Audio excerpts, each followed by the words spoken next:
So this is the Hallmarkies podcast, and we are here for a special episode where we are talking about the new docu-series, as it is billed, by the Hallmark Channel that aired this last Sunday, called Meet the Peetes. And I'm Rachel, and Amber's here. Hi, everybody. Yeah. So first thing I wanted to ask you, Amber, do you watch a lot of these kind of shows? Is this something that you're sort of kind of familiar with? I don't watch a ton of, docu-series as they were. I don't watch really any follow people around things. Back in the day, I watched The Osbournes, and I also watched the Anna Nicole Smith show that was on ET. And then kind of closer to that, I watched some episodes of Road Rules. Most of my life watching any reality TV was, like the competition-based ones, like American Idol or Survivor. Obviously, Survivor, Rachel and I's first love. But we, so it's not my first experience watching a docuseries like this, but it's definitely the most in recent time. And that's just because most of them are so trashy that I don't really want to spend my time on it. I don't think this will be trashy. Yeah, exactly. The only one of these shows I must admit that I have watched is I have watched the Duggars over the years. So I guess that'd be the only one on. And back in the day, I watched John and Kate plus 8. So some of the TLC ones I've seen. Yeah. But that's about it. And so it's not a genre that I'm super familiar with, but aside from the Duggars, I guess. But so we have the Peetes, Meet the Peetes, and this is Holly Robinson Peete and her husband Rodney Peete, and we get a little introduction into them and their how they met, his proposal, all of that stuff. Did you enjoy that? Oh my gosh, I loved it so much. First of all, epic proposal. Yeah. And I really loved that we were able to see the proposal and jump right in already being like, okay, we're kind of established we are voyeurs into their lives, but in a nice way. Yeah. So it was pretty fun. I really liked their cute little romance and them talking about how she was just not interested in him. And he was like, I'm all in. Yeah. So I really liked that. Well, and it felt pretty natural because it was such a public proposal, so didn't you feel like you were intruding too much? Yeah. And I think that this episode felt relatively unstaged. I mean, I had roommates who were super into the Hills and stuff like that, and that always just was what is this? This is ridiculous. So I like that this felt somewhat natural, at least. Yeah, I guess I should say I've watched Laguna Beach and The Hills, but I don't count those as unscripted television. I mean, those were pretty blatant. But no, this seems pretty in line with all those other, docuseries that get a glimpse into someone's life. I thought everyone did a pretty good job of acting like they weren't on camera. But anyway, yeah. So it was a it's a little decent show. Yeah. They seem like a great couple, really cute. They've been married for 22 years. So that's really an accomplishment. And then we get her mother, Dolores, who was a lot of fun, who's living with them. And she was a voice of wisdom, of course, like you'd expect. But she seemed like a nice lady. Yeah, she seemed pretty fun, really vivacious. So I was already super invested the minute she showed up. I was like, "That's my lady. That's my golden girl right there." So yeah, I really enjoyed having her be part of the show. Yeah, she was really fun and kind of able to give a perspective to Holly. And since she's obviously had a daughter going through the same things, growing up and stuff. And so with Ryan, she was kind of able to provide some perspective as a mother, which was nice. And so now let's talk about the kids. Yes. So we have the twins, which was the majority of the episode was about these twins. They are like, how old was he They're turning? 20. What, It 20? was their 20th I couldn't birthday, yeah. remember. 20. And we have a girl. These are fraternal twins, obviously. We have Ryan Elizabeth Pete and Rodney Jackson Pete. So let's talk about Rodney first. RJ. RJ. Let's talk about RJ. So he has autism. Yeah, he's on the spectrum. And he seems pretty, very capable. They said that I'm a sucker for autism stories. So when they were talking about how when they first got their diagnosis and on their never day where they said that he'll never be able to do this, he'll never be able to do this, I was just like, oh my goodness. Yeah, these doctors, holy cow, they were pretty pessimistic doctors. Yeah, like, rude doctors, I'll tell you. But he's just so sweet, and I think he's actually the star of the show. And just because, and I mentioned this on our Twitter, but because every reaction that he has is 100% authentic. Like he will never play it up for the cameras and do something. So it was pretty nice to be able to see, pure reactions to things, pure happiness, pure disappointment. I loved when he was just like, I'm done with this conversation, and hung up on his mom. So he's really just a great, I don't know, human. Yeah. He did seem like a very sweet kid. I guess, I'm 37. We're allowed to call 20-year-old a kid. And he seemed very, very sweet and very grateful for everything, which is nice to see. He wasn't entitled, and which was good. And he has a job working for the Dodgers. It's like just works for them. And that was really sweet to see too. So yeah, here's birthdays coming up, and Ryan, the other twin, is at NYU. Right? Yeah, I think that's what they said. NYU, going to college, and she, they're still just sort of adjusting to her being gone.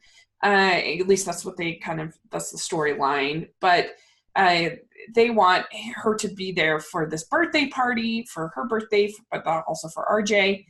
And so they developed this plan to surprise RJ and have her come out just for like the weekend. Yeah, I thought that was really cute. I really liked seeing their relationship together. And it was very interesting, and I'm sure it's going to be a plot throughout. I mean, it's their lives, but I'm sure it's going to be a storyline that they focus on throughout, that she's starting to realize that, now that she's not constantly around her family, that a lot of her life was spent in service of RJ, which is completely understandable. And I don't think that she's blaming her parents or anything for that, but it would just be that way. That's just the way it is. And so I think that's a really interesting storyline to go through, to see someone work through those emotions and those feelings. And she seems to be like a very articulate young lady. So all of her stuff didn't feel like she was, being ungrateful or anything. It was just she was expressing her feelings, and whatever your feelings are, they're always valid. So I really enjoyed that conversation with her and her mom. Yeah, it was really good. I liked it too. And I related to it just on, even though my siblings did have special needs, I related to it in sort of the sense of sacrifice that you have to make sometimes for family.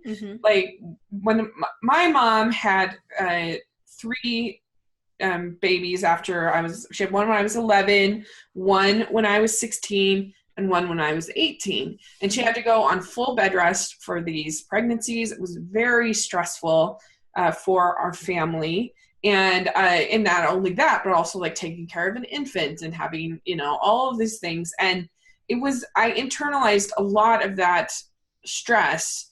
And it's interesting to read my journal and during each of these time periods, it's just about how like worried I'd feel and how I felt this as this kind of burden. And it's just like, I don't know why I particularly internalized it all, but I was very worried about my mom and very worried about everything. And anyway, and I just can, there are things that my parents couldn't do that other, say, high school kids that I knew whose parents didn't have an infant at home, didn't have a mom on bed rest, could do. You know, like they couldn't come to my swim meets, they couldn't come to different things because they just couldn't, you know? Yeah. And so I recognize that, like, sometimes you have to make sacrifices for your family and for your siblings. And you know, it's something that, you know, my younger siblings, I don't think that they completely understand, you know, like what that was like. And, you know, and that's just part of what made me the person that I am. And I think that's kind of similar to, you probably even more so, but you know, a similar sort of feeling that maybe Ryan's feeling. Yeah. Yeah. And I think it, you know, it shaped her into a very responsible, probably super nice. I mean, we haven't seen her reacting with anyone other than her family, but she's probably a super kind young woman. So, but she's going to have to feel her feelings and it's going to be, you know, interesting and probably very helpful and grounding to watch from an outside perspective. Yeah. I'm really curious to see what happens with her. And I think personally, I think she is beautiful. Oh my gosh. She's so beautiful. So pretty. I was trying to be super not like superficial, but like everyone in this family is gorgeous. Agreed. So anyway, it's gonna be cool, and it's just a cute twin dynamic between the two of them. Is very twins. So. I'm so jealous. I wish I had a twin. I sometimes felt like I had a twin because my sister, even though she was 2 years younger than me, she was homeschooled, and so she graduated from high school, whatever, early. She took the GED. So we went out to college at the same time. We both like learned how to drive at the same time. A lot of things we did at the same time that is unusual because she was 16 when she went to school. And anyway, so we were kind of attached at the hip, and it's neat to see. And so then we had Rob as the third of the siblings, and we didn't get to see too much of him, so we'll probably see more coming up. This was kind of a RJ and Ryan focused episode. Yeah. But he kind of reminds me of my cousin in some way. I don't know. There's his mannerisms, but I'll see if that lasts once he's, you know, allowed to share his personality more. Yeah. And then our final member of the family is Roman. And his main plot line in this episode is that he has this hair that his mom has to style, and she's sick of styling it. And it's big hair. He loves it. And so he gives basically this presentation to the family about why he should be able to keep his hair. Yeah, it was so cute. He is adorable. And it's funny, in her introduction of him, she says, like, he's adorable and he knows it and he can use it. And I believe it. But yeah, the presentation for why he could keep his hair it killed me. I was laughing so hard. Yeah. With the like visual aids. What a little stinker. It was really, really cute. And so, yeah, I'm thinking he'll be keeping his hair going forward. So he did a good job. And so, yeah, that was basically the episode. And it intrigued me. Like I said, this is not typically a show that I would watch, but since it's on the Hallmark Channel, and I think it'll be a fun little thing to have after One Calls the Heart.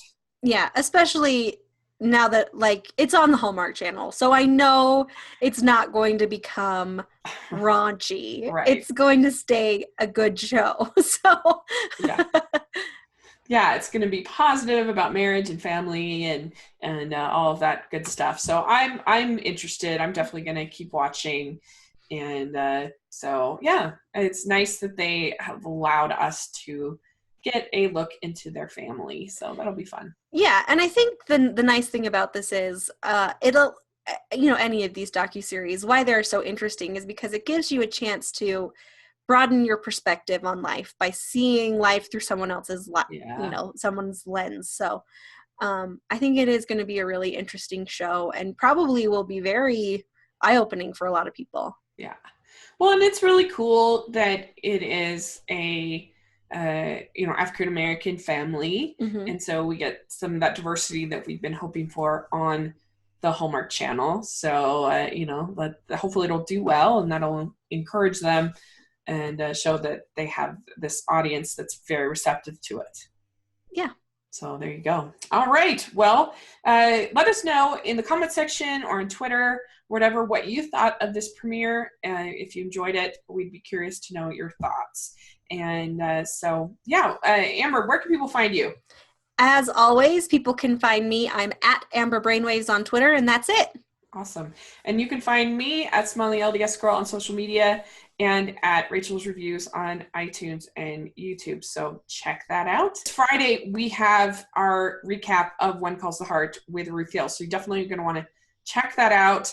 And we also have our Valentine's Day, Countdown to Valentine's Day coverage coming up on Wednesday. So I hope you all enjoy that. And thanks so much. All right. Bye, everybody. Bye.